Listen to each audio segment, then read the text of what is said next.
Всем привет-привет, с вами я, Оля Бро.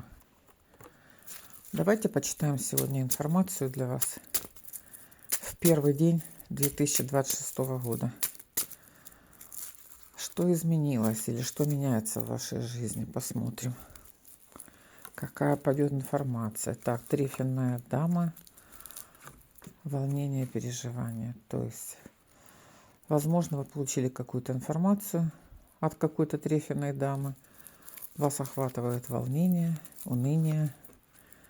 Ну да, вы пообщались, вы с кем-то пообщались. Вы с кем-то пообщались. Здесь идут программки уныния, волнения из-за переживаний. Да, из-за переживаний. Так, вы общаетесь с людьми с казенного дома. Вы общаетесь. Продавливаете какую-то ситуацию. Смотрите, хлопоты. Хлопоты с людьми с казенного дома. Вы продавливаете, вы усердно продавливаете какую-то ситуацию. Результат — удар. Неожиданная радость. Услышали? Ох, удар. Как будто это все. А этот удар закрывается радостью, новой возможностью. Новой, неожиданной возможностью, которую вы представить себе не могли. Получаете. Получаете.